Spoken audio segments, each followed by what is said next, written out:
مساء الخير، مساء العافية، نهاركم سعيد وين ما كنتم. مثل ما تشوفون أجواء شتوية. طبعا أنا أقول شتوية لأن من قصد باب الضحك يعني. أجواء شتوية كلش حلوة، دا ينزل الثلج، فقررت أسوي لكم هاي المقدمة الحلوة إضافة إلى الفيديو. فيديو شلون نسوي الكيكة الإسفنجية بالجدرية أو القدر.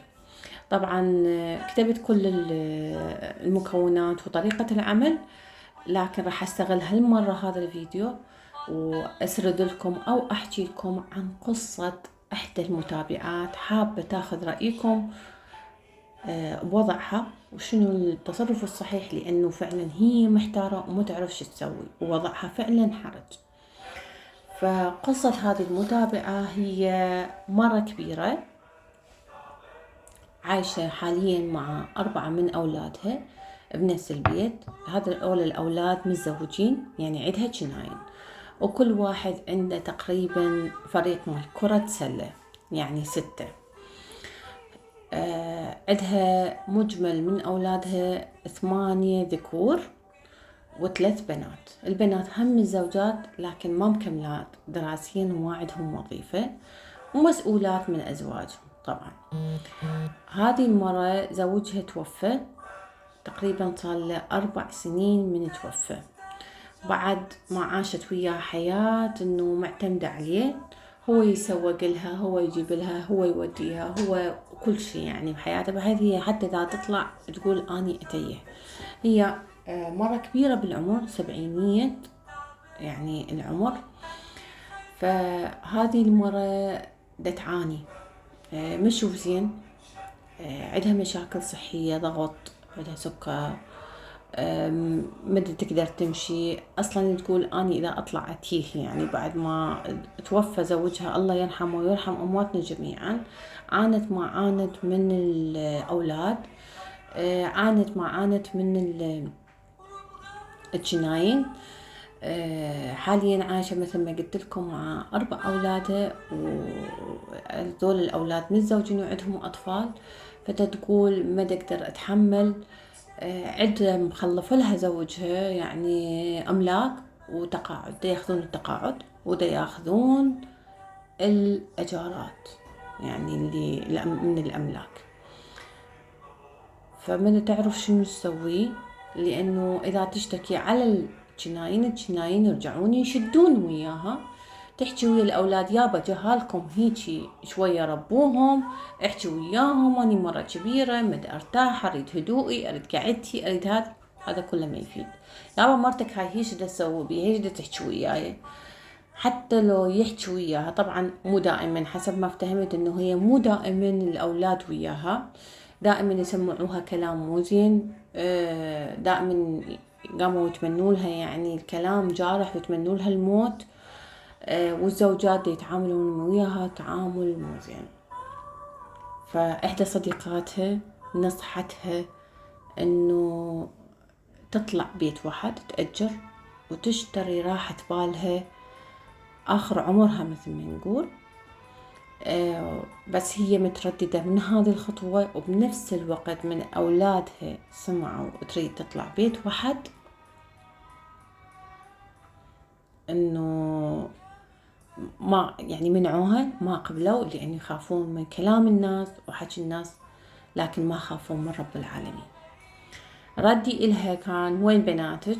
قالت بناتي مسؤولات من أزواجهم وأزواجهم، يعني مسؤولين عنها وعن أطفالها، وإمكانية ما عندهم وهن ما يقدرون كل شيء يسوون. يقول لك أخاف إحنا يعني ما يقبلون أزواجنا وما نقدر نسوي، نقدر ممكن نساعدك ماديا بدون حسهم.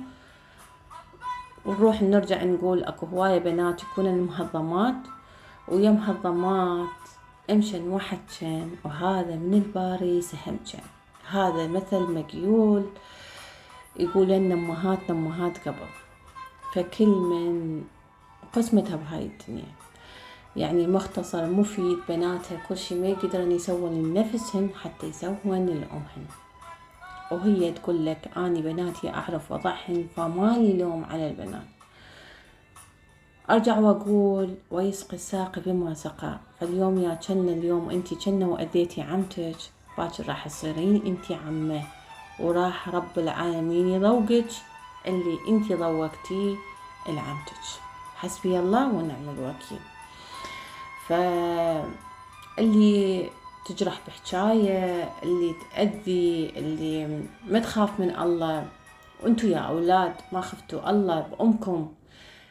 الأم هي دنيا، الأم رب العالمين كرمنا، كرم الأمهات كليتنا. يعني أنا أم وهواية المستمعات هن أمهات، كرمهن بأنه جعل الجنة تحت أقدامهم.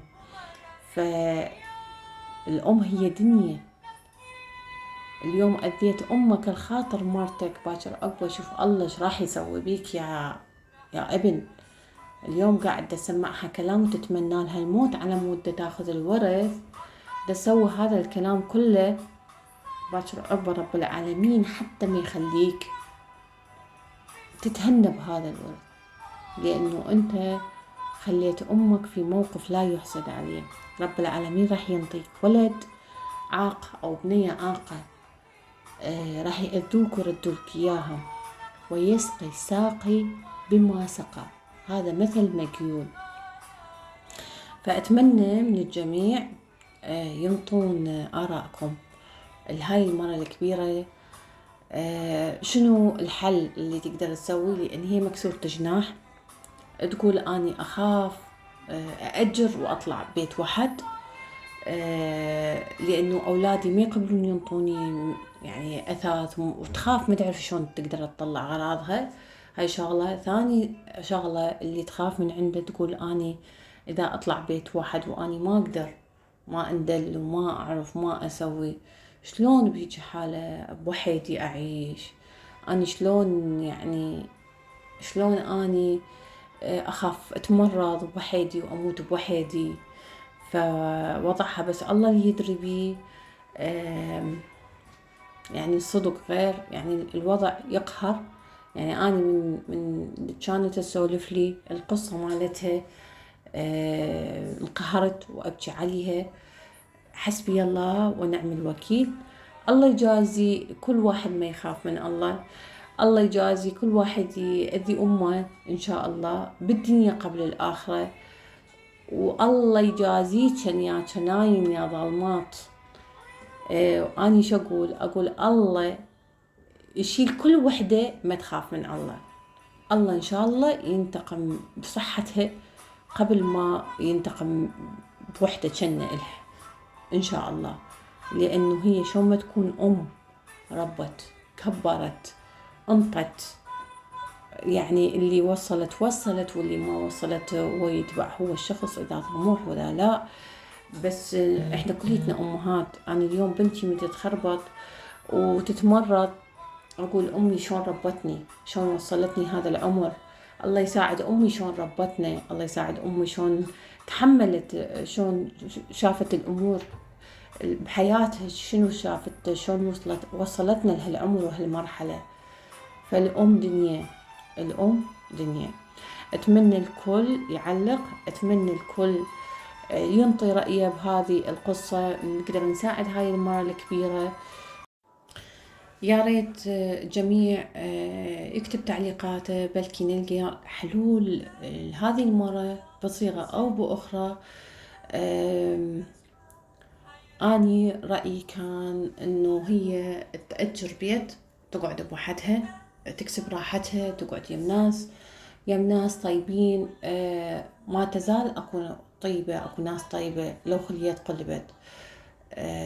أكو ناس تساعد، يعني تشوف مكان بحيث ناس مثلا يكونوا متدينين قريبين من عندها، هي مرة كبيرة ممكن يساعدوها يجيبوا لها، عينهم عليها.